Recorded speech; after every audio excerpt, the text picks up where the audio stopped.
My name is Jack. I am a musician. I suffer with depression, anxiety. I am currently 3.5 years sober on the filming of this, and this is my story and how I overcame a bunch of these obstacles.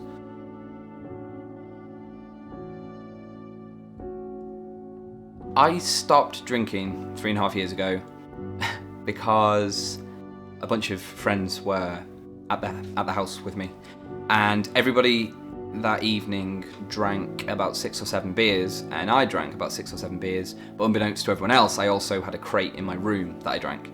And the next day I counted and I had about 26 bottles in my room, and realised that for about the last 6 years I had been drunk more than I was sober. So I decided one day I will stop, and then all of my problems will be sorted.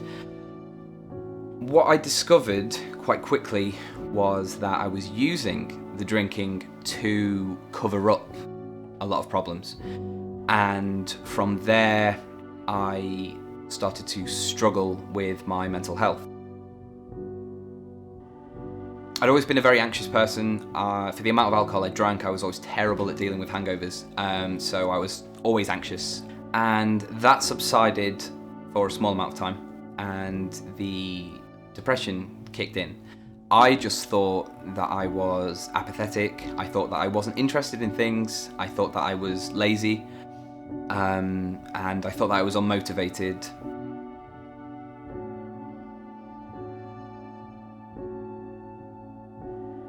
I realised that I needed help with my depression when a few things happened, all within a small succession.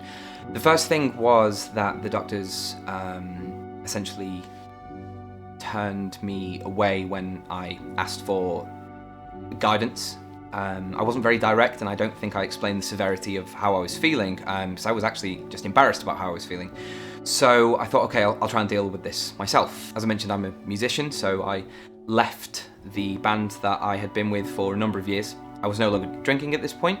I spent quite a lot of time in and out of jobs that I didn't really enjoy, and then within this short span of time became a full-time musician. I figured that this would solve a lot of the problems I had, and it didn't. I then moved out of where I lived to a new area and thought that would solve the problems, and it didn't. And the turning point for when I realised that I needed to go back and really get some help was I was playing a show. After the show, everything was absolutely fine. I was talking to my management and the band, and I just got up and quietly left the show. I went to get a train back to where I lived, and I sat in the train station and I thought, there is a very big chance right now that I'm going to put myself in front of this train.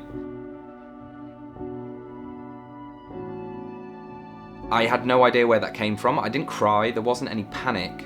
I just presumed in my head that that would be where it stopped, because it's not that I wanted to run away and scream and cry, it's that the idea of continuing to be alive hurt more than not wanting to be here. I think when people talk about having depression, people often assume, just out of naivety, that it's, oh, you just don't want to live your life because your car broke down, you haven't got any money, or this and this, or your girlfriend left you. It's not, for me, it's never really been circumstantial. It's been more the idea of living with that suffering from the moment you wake up to the moment you go to sleep is too much to want to continue to feel like that. You don't want to feel those feelings anymore, and the only way you think at that moment when you're not thinking clearly is you think, well, the only way to get through this is by stopping, and the only thing you can do to stop is to end your life, unfortunately.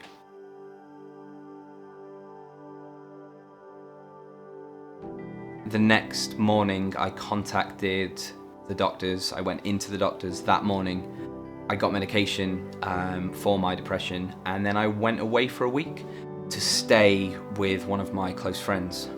And that week was, if you ever go to take medication, I think it's a really good thing to do. I think stick with it for a number of months once you begin taking it, because it can really alter your chemical makeup, because that's what it needs to do essentially. And for me, I needed a week where I went and adjusted myself, and that's what I did. I spent an entire week just writing music, and I haven't really stopped since. That friend of mine is now part of the band that I'm in, and the band that I'm in now is there for the sole purpose of creating a community and a space where people can kind of not only escape the outside world, but meet and converse with both ourselves and other people that like the music, and talk through the problems that they have.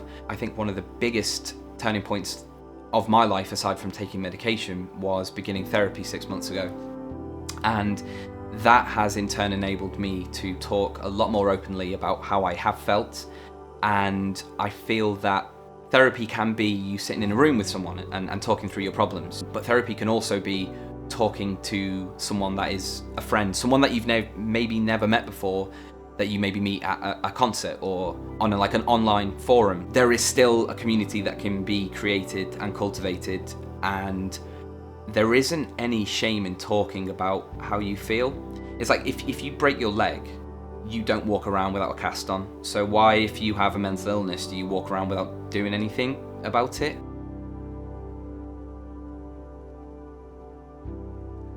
I believe that the phrase "man up" is probably one of the worst things that you could say to anyone with a mental health issue that is male, because they feel that they are weak because of society, really. I think because of certain generations of people telling you that if you talk about something that you have going wrong in your head, that you are therefore worse than the person that doesn't talk about it. 75% of people that end their lives are male, and that's literally because of that fact. Because if you have therapy and you talk about these things, it's amazing that the issues that you stumble across and then get past because you've just had a conversation. The amount of things I've figured out that were the roots of a lot of my depression came from talking to the point where I fell across something I wouldn't have thought of before. And if you can do that with a person that you are friendly with, if you can do that with a family member, that's brilliant. If you feel that those people aren't going to be there to support you, maybe you can't talk to your partner or your children or your family, you feel like you're a burden and you don't want to put this on other people, there are people that you can call, there are people that you can talk to, just like Warrior Kind. There are people that you can reach out to that will really, really help you to begin a process of recovery.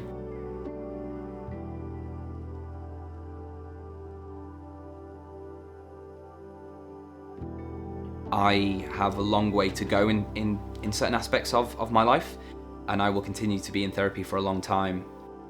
But I believe that all of this started with a conversation. All of this started with me just asking someone for help after I'd kind of been turned away slightly. I think it's very important to just find one person and talk to them about it. And I think just opening up about these things can really help to start your healing. I went from just over a year ago being suicidal to now being in a place where I am very content and peaceful. I no longer run around searching for happiness and everything, which is something I tried to do. And I'm very open about talking about all of these things because I know that it can help me and it can help other people as well.